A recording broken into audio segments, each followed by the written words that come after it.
Senator Abetz. Thank you, Madam Acting Deputy President. The Home Affairs Legislation Amendment Miscellaneous Measures Bill 2018 is deserving of the Senate's support.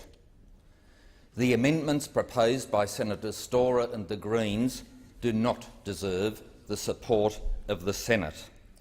At the commencement of my remarks, can I indicate to you and the Senate that on behalf of Senator Cormann, I will move that at the end of the motion, foreshadow that at the end of the motion we add, and that further consideration of this bill be deferred until after the Parliamentary Joint Committee on Intelligence and Security has inquired and reported into all of the amendments circulated on this bill by no later than the 30th of March 2019.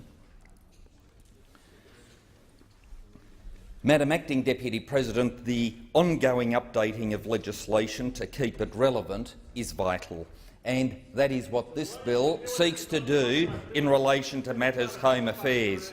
As circumstances and technology changes, so our legislative framework needs to keep up to date. The measures of this bill are clearly outlined in the explanatory memorandum and the Minister's second reading speech, the salient points of which are ensuring more workable arrangements for the removal of non-citizens, allowing correspondence to be forwarded online, and along with a few financial matters. What is of concern are the amendments that are being proposed, which would significantly weaken our border protection. Fundamental to any nation-state is its capacity to control its borders. As Australians, we have a right to determine who comes to our country and the circumstances in which they come. If we can't, we have lost the right to call ourselves a sovereign nation. Australia's intake of non-Australians should be undertaken on the basis of clear and understandable guidelines. The first should be Australia's need for labour, particular skills, and the capacity to provide a sense of a source of not domestically available labour. Today, Australia is suffering from population stress when it comes to housing, infrastructure and jobs. And that is why the Liberal government is correct in limiting the intake, and at this time an issue on which Labor and the Greens are, it would appear, in a frozen policy zone.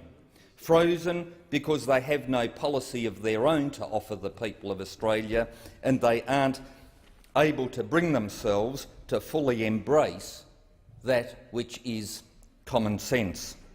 But look, as a generous nation, we also have a refugee intake, which should also be tailored to deal with Australia's needs and capacity to integrate the refugees into Australia's society and culture. And as a generous people, we should take people on the basis of need, not greed, on the basis of genuine refugee status, not on the capacity to pay criminal people smugglers. This is one of the few areas of social policy, and it beats me as to why Labor and the Greens, but the Greens in particular, continue to assert that if you've got the money to gate crash Australia, you should be given precedence over those that don't have the money to gate crash Australia.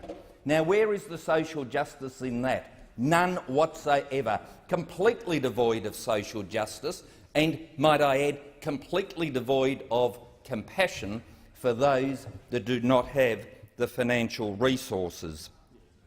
There is no doubt that Australia's generosity is being gamed, and what we have in relation to Nauru is a disgraceful attempt by the Greens in particular, and some in the Labor Party, to play the game of virtue signalling whilst completely ignoring the very real and obvious consequences of doing so. Indeed, I listened to Senator Storer's contribution, and he talked about the crisis of health on Nauru. Well, the number of medical practitioners that are funded by the Australian taxpayer on Nauru would be the envy of most Australians, especially in regional areas of Australia. They are being exceptionally well serviced.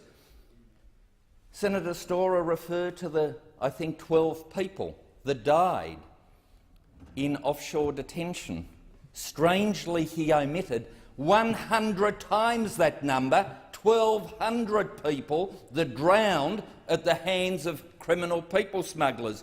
But these figures, these matters, are just airbrushed out of the debate, out of the public discourse, so that people can continue their virtue signalling. And then we were told about those that have been there for 5 years. Well, I have visited refugee camps where people have been there for 15 and 20 years. Where are the Australian doctors and others who seek to go there and do a psychoanalysis of the trauma occasioned to people being in these camps that are not air-conditioned, where often they don't get 3 square meals a day, where the medical support is exceptionally limited, if at all, and somehow the people in Nauru are living in a hellhole? Excuse me, if it genuinely is a hellhole, does that mean we should repatriate every single person off Nauru? Of course not. In fact, it is offensive to the Nauruan people, the sort of comments that emanate from the Australian Greens in relation to the lifestyle on their island. 1,500 Nauruan-born children have the medical system that's there, the health system, and it seems as though it's good enough for the Nauruans, but even the enhanced medical support for the boat people, the illegal maritime arrivals, is somehow a hellhole. And that is why I would invite those that use this language to genuinely consider what they're saying and the consequences of what they're saying. Is it able to withstand robust questioning? Is it able to withstand robust analysis? And the simple fact is, every death is a matter of regret. But why one focuses on 12 in detention and airbrushes out 1,200 at sea, courtesy of criminal people smugglers, 100 times the number, is, I've got to say, a matter that I just cannot quite equate. And then the question is, how many people die in the refugee camps? We don't even know because we're not even interested. But of course, that's somehow a sense of compassion. But now, getting to the very point of the Green amendments, let's have a look at the medical evacuations that certain people are trying to manipulate when they game Australia's generosity. And just very recently, and this is a real case, and I invite the Greens and Senator Storer and others to listen in. Recently, international doctors on Nauru demanded an Iranian asylum seeker be medically evacuated to Australia because she was in so much pain. It cost $100,000 for the Australian taxpayer. The medical people thought, well, if there's so much pain, put her on a commercial flight. Or no, Maurice Blackburn, that well-known Labor law firm, got involved and sought a court order that she be transported by air ambulance. Well, she was transported by air ambulance to Brisbane on October the 22nd and taken to a hospital. After a number of tests, she was discharged, diagnosed with constipation. A medical emergency that required air ambulance. This is the gaming of Australian generosity in a completely unprincipled manner. But guess what? she found herself in Australia, and she remains in Australia, and it's expected a federal court injunction will be filed on her behalf. This is the gaming of the system, a real live case, a real example. And this is what, possibly unwittingly, in relation to Senator Storer, I'll give him the benefit of the doubt, but the Greens are supporting these amendments knowing that people are gaming the system in this horrendous way.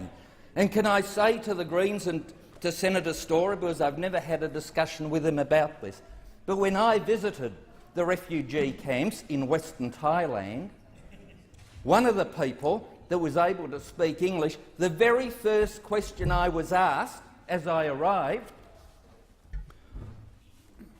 was, why is it that Australia allows boat people to displace us when we have such a difficulty in being settled elsewhere in the world? I remember being in the electorate of Mallee with a good member there, Mr Andrew Broad, speaking to the Karen people. And a man there who had come from the Karen people was in tears telling me that he was picking up his brother from the airport who had finally been given refugee status in Australia, and they were going to be reunited. Earlier on that day, he had told me that he had been in Australia for 4 years, and prior to that he had been in the refugee camp for 15 years. So I asked him, did he arrive in the refugee camp at the same time? Answer, yes. So I did the maths. There was a man for 19 years recognised as a refugee but unable to be placed. And those refugees in Australia fully understand our border protection policy, because we allow people who have been waiting for 19 years to finally gain entry. And I say to Senator Storer and other well-meaning individuals in this place, be concerned about people that have no future for 5 years, but where is your heart for those that have been waiting nearly 4 times that period? If you had compassion for them, I might be able to understand what motivates. But when you seek to champion the cause of the Iranian lady that I just referred to, costing the taxpayer $100,000 for a simple case of constipation, but then allowing her to make a federal court application to stay in Australia, that is the gaming of the system that the Australian people don't want. The Australian heart is generous. The Australian people want to support refugees, but they want to support those that are genuinely in need, not those that have never set a foot in a refugee camp and have bypassed refugee camp after refugee camp and safe asylum so that they can forum shop with a pocket full of money that they've got, pay a people smuggler to advance their cause. My heart, my commitment is more directed to those that don't have the money nor have the moral compass to engage criminals to support their cause. I believe that the bill is worthy of support. Senator Cormann. Thank you very much, Mr. President. I move that the bill be now adjourned. The question is, the Leader of the Government has precedent. Senator Di Natale has the right to move that motion. The question is the bill be now adjourned. Those of that opinion say aye. Aye. Contrary, no. No. The noes have it. Division required. Ring the bells.